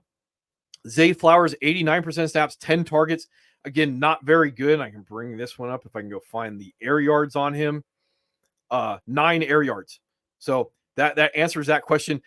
Probably Rashad Bateman and Zay Flowers have the same value. I think I talked about this already. 84% snaps with Rashad Bateman. 5 targets, 2 receptions, 53 yards, 48 air yards on Rashad Bateman. So from a fantasy perspective, do you want to keep your 40-degree day and probably have a cap ceiling, or do you want to roll a guy out there and go for broke with the higher ceiling? Rashad Bateman's probably going to have a slightly higher ceiling. Zay Flowers might have a slightly safer floor. And Nelson Aguilar is at 38% snap. So in this one, Tez Walker, 4th round draft pick, he was inactive. Mark Andrews, 74% snaps. They did look like they were taking away the Chiefs in this one. So we have seen 2 tight ends be relevant before in fantasy. I'm not going to tell you not to do that. And we were tracking Isaiah Likely to potentially do this in the offseason. Again, I don't know how much I would rather go after your Tucker Kraft and have to spend nothing. Your Colby Parkinson have to spend nothing, and then theoretically try and chase 66% snaps, 12 targets.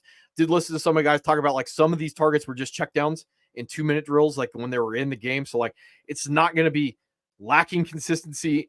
Again, you're just probably lumping him into that bottom of the barrel tight end one conversation when it comes down to that. And he's going to have more week to week value if you do go after him, because if Mark Andrews missed time, and that's one of the things with Mark Andrews, he does tend to miss time. You're going to have a tight end one, probably going to slightly boost up Isaiah Likely. Derek Carr, 3 touchdown passes, not fantasy relevant. Alvin Kamara, he was the guy until they jumped out to the lead, and then everybody else came in. So the opportunities, 29 doesn't matter. He's a bell cow. 5 for 5 in the targets. Touchdown. Yeah. Good for you if you drafted him.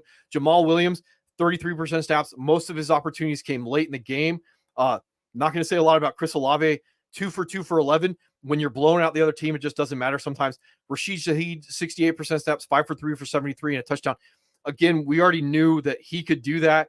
And, in certain game scripts, it could happen that Chris Olave is not going to be the guy. So again, probably was never going to be volume based, going to be limited when it comes to red zone opportunities. And then unless they get in certain game scripts where they're going to have to really try and throw, there are just other ways that they can get this done. He was always going to be capped out. Does have seasons, ranges of outcomes where he's going to have this wide receiver 1 range of outcomes.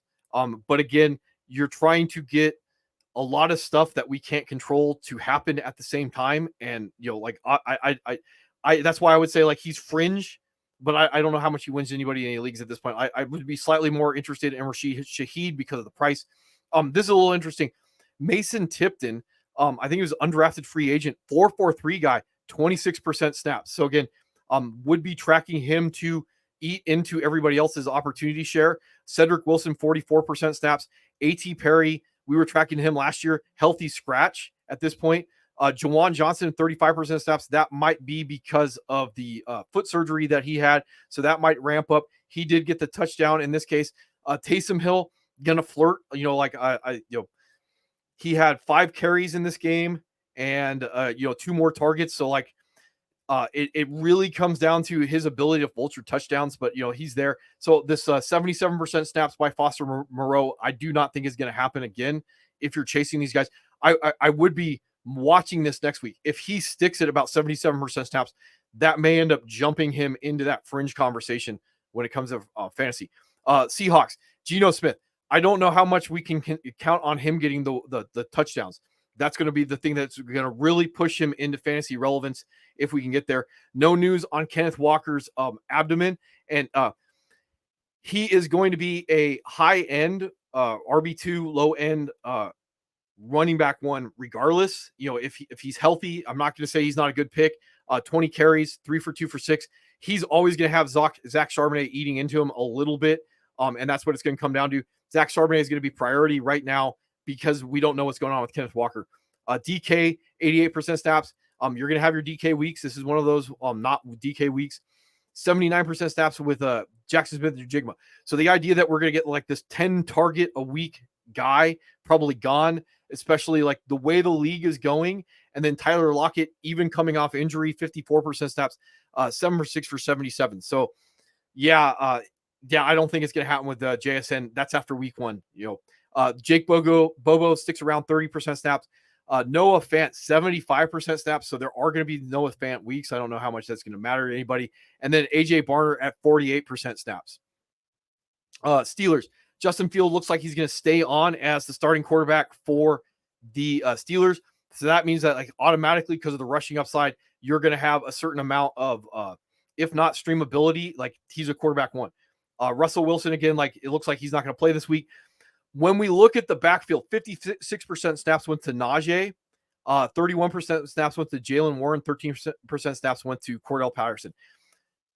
Because Jalen Warren's coming off the hamstring, it would not surprise me that like Najee snaps go down slightly, Jalen Warren snaps go up slightly, and then the question becomes like, do the Cordell Patterson snaps get absorbed or does he stay part of the offense? This is Arthur Smith. It would not be surprising to me that he takes away our fun. The biggest thing with Jalen Warren is the design passing work. And that becomes an issue of the direction of the league on top of, is this a 1 week thing because of the hamstring? Or is this going to be a long-term thing where like 20 carries a game go to Najee? And then that means that like, he's going to be like heavily touchdown dependent, and Jalen Warren is going to be just pure handcuff at that point. All right, George Pickens. I am not worried about the 68% snaps, 7 for 6 for 85. And the reason behind this is because the Steelers were rolling like 3 and 4 tight ends. Like Connor Hayward was in the game 7% of the time. Michael Pruitt coming over from Atlanta, 59% of the time. Darnell Washington, 54% of the snaps, as I clear out everybody. Pat Freiermuth, I bring this back up so I can finish talking about this. Pat Freiermuth, like they're not going to throw the football, but 4 for 4 for 27, 74% snaps in the game. So like if they go four tight ends on the field, like there's only going to be so many guys left to get snaps. And this becomes an issue like Christian Watson. I would rather have George Pickens on the field when everybody knows he's going to get the football, but he's going to get the 7 opportunities and he's going to be efficient. 7 for 6 for 85. I don't care if George Pickens, and George Pickens is one of the better run blocking wide receivers in football because of how nasty he is. I don't really care if he's not on the field the rest of the time just because of how the offense is going to set up. If he gets the 7 targets a game for 6 receptions, I don't care how little or much he's on the field because like they're just going to run the football down their throat and play good defense. This is not surprising anybody. Now, Van Jefferson was the number 2 in the offense with 72% snaps. Roman Wilson was not entirely surprising that he wasn't active. If I can hunt him down, the 3rd round draft pick out of Michigan, not surprising that he wasn't available. That would be the one thing that like when he is available, if he is the number 2 in the offense, or if that's going to end up being Van Jefferson, that may not matter if they're in this many tight ends. And then that just becomes an issue of game flow with all these guys. So probably have to wait 1 more week to find out what the offense is going to look like. And if they keep winning and Justin Fields stays on the field, like you're looking at a fringe league winner when it comes to Justin Fields. All right, Texans, CJ Stroud, 2 touchdown passes, 4 for 13. Again, direction of the league, always going to be limited. If those numbers are down, like you got to go a different direction when it comes to like him. Joe Mixon, 72% snaps, 30 carries, 159, 1 touchdown. I don't know if this is sustainable. Another 3 for 3 in the passing game. Dameon Pierce right now is the backup, 11% snaps. And then Dare got on the field for 16% snaps when we're worried about all these guys. But yeah, like Joe Mixon, good offense. He's going to get the beneficiary of being able to run against light boxes and get a red zone opportunity. So that makes it too easy. So yeah, that was something that we kind of knew ahead of time. Cam Akers, a healthy scratch. Nico, 80% snaps, again, back to where he needs to be. 8 targets, 6 receptions, 117. A little bit more, still an efficiency guy, but he's the number one on the offense. That's something that we were predictive. I did see Stephon Diggs.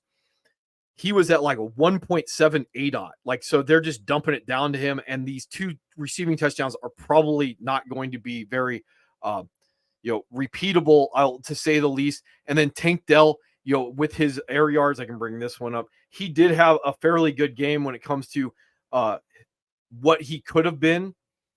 You're looking at 105 air yards with Tank Dell. There are going to be Tank Dell weeks. So this generally just worked out the way that we thought it was going to work out with these receivers. You're going to have Stephon Diggs being, the move the chains, red zone guy. You're going to have Tank Dell being, the boom bust guy, and Nico Collins is going to be the guy that's going to have the week-to-week value. It's what we generally thought with these guys. Robert Woods, 15% snaps. John Mechie, he was a healthy scratch. Dalton Schultz, 80% snaps, but again, he's not going to be relevant because he's going to be like the number 4. Cade Stover at 19% snaps. The interesting thing on all of this is Brevin Jordan at 51% snaps. I don't know how this is going to affect Tank Dell, Stephon Diggs, and Dalton Schultz theoretically down the line. He's more of a receiving tight end than he is a blocker. I would say like Cade Stover may end up being a little more of the blocker. He was more of the all-around tight end coming out of Ohio this year, Ohio State. Titans, Will Levis did Will Levis things. That includes like 4 for 36 on the ground. That includes like a really horrible interceptions. 32 pass attempts is good. 127 yards off that, and 2 interceptions is bad. So again, like our hope that we're going to get like some hairband Josh Allen is probably not going to happen in this one. If you picked Tony Pollard, bring him up. If you pick Tony Pollard to be the guy to be your league winner, you may be right. 61% snaps, 16 carries. He got the rushing touchdown, another 4 targets on this one. Maybe with Spears, 45% snaps. There's a possibility these guys are going to flop on a week-to-week basis. Right now, my money would be on Pollard. But if you're wondering about like going out and buying Pollard, if you can get him, again, this may be a bad offense. That's the long and short of that one. Calvin Ridley, this is another one when we look at air yards. He was at 154 air yards on his 84% snaps. So like maybe because of how bad week 1 was, like we're holding, we're going to see what happens on the 7 targets. But like some of them were just uncatchable. DeAndre Hopkins only 27% snaps. Traylon Burks was at 69% snaps. Tyler Boyd was at 83% snaps. This is a problem, and we're waiting for DeAndre Hopkins to come back because like Tyler Boyd is limited. And if he's the guy that's going to be taking a certain amount of targets because he's on the field that much, like I don't know how I feel about that. Chig, 59% snaps, 2 for 15, did have a receiving touchdown. He's still the starting tight end there. 28% snaps to Josh Weil, 25% snaps to Nick Vannett. And then to finish all this off, because I'm done. Sam Darnold, I did see that like Pro Football Focus graded him out as quarterback 1 of everybody. So again, like whatever, he has a good situation with Justin Jefferson. That's all you need to know. 2 passing touchdowns and theoretically some deceptive nimbly bimbly. Maybe not the best week to kind of guess what Sam Darnold is going to be because they did play the Giants, but in the future, like it could happen. Aaron Jones, 55% snaps, 14 for 94, 1 touchdown, 2 for 15. So again, like over the AJ Pex guys, proving me wrong. Ty Chandler, 35% snaps, 8 for 17, 3 for 25. Not going to surprise me that their usage flops, and this is just like hot hand stuff. But right now, like very close to, I wouldn't say a league winner, but like very good capital put in when it comes to like Aaron Jones on that one. Justin Jefferson, 84% stats, 6 for 459, touchdown. If they're good and they're playing a bad team, he doesn't need to do Justin Jefferson things. And again, this may be a league-wide problem. And then Jordan Addison, like the ankle, we're not going to talk too much more about that. Jalen Naylor, 47% snaps and a touchdown. Brandon Powell was at 55% snaps, but again, this was kind of a blowout. Trent Sherfield was at 31% snaps. Tight end wise, 53% snaps to Johnny Munt, and blocking tight end, Josh Allen, 47% snaps. So again, like this offense across the league may be harder to understand how it's going to be because you're waiting on TJ Hawkinson to come back from injury, and you're waiting on Addison, Naylor, Aaron Jones. Sam Darnold to play like good teams. Like we might find out like week 2, San Francisco. Finish all of this off when we look at like who to stream this week. 2 ways that you're probably attacking your defenses right now. You're holding one of those defenses that likely is one of the projected good defenses, and you're going to roll them out there against whoever it is. Like I have the Jets in my main money league, and I just had to bite the bullet and roll them out against the 49ers. Otherwise, you're streaming, and that's probably the better way to go because you can't hold 2 defenses right now. So right now, if you're keeping one of those better defenses, that's just who you're rolling out there. Indianapolis is going to be good against Malik Willis. The Jets, obviously, against Tennessee, you're probably not going to have the opportunity to go get that.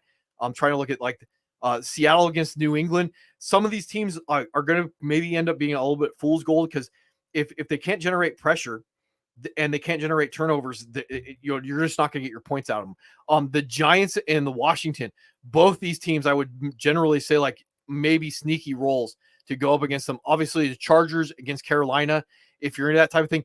Jacksonville against Cleveland, that would be something else to be looking at. Baltimore, if you got them. The Rams in Arizona, probably neither one of those teams. Pittsburgh against the Broncos, everybody probably owns Pittsburgh at this point. Bengals, Kansas City, not interested. Chicago, Houston, probably Houston as bad as the Bears looked, rolling Houston. And then Philadelphia definitely against the Falcons, as bad as the Falcons look. So that's about what I got this week for After Waivers week 1. Hopefully these will get shorter as we, find out more of what we need to know. And then we're just generally tracking like injuries and other news that are going out there. Right now, we're just trying to figure out how rosters function. And then for those of you that made it all the way to the end, I'd spend on Jordan Addison. I'd be keeping Yosivas or picking him up. I'd be stashing Ray Davis. I'd be picking up Jalen McMillan and stashing him.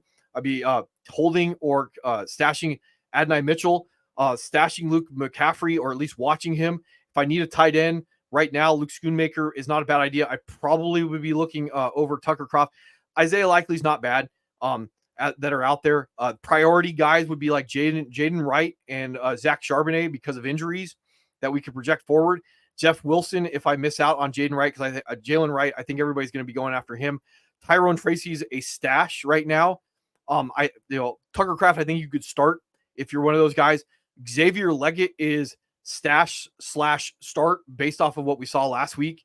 And then Jalen Naylor, because of Jordan Addison in what projects to be a certain game script, would be a sneaky play to be rolling out there. But that's what I got. And I will probably see you guys tomorrow with the handcuffs.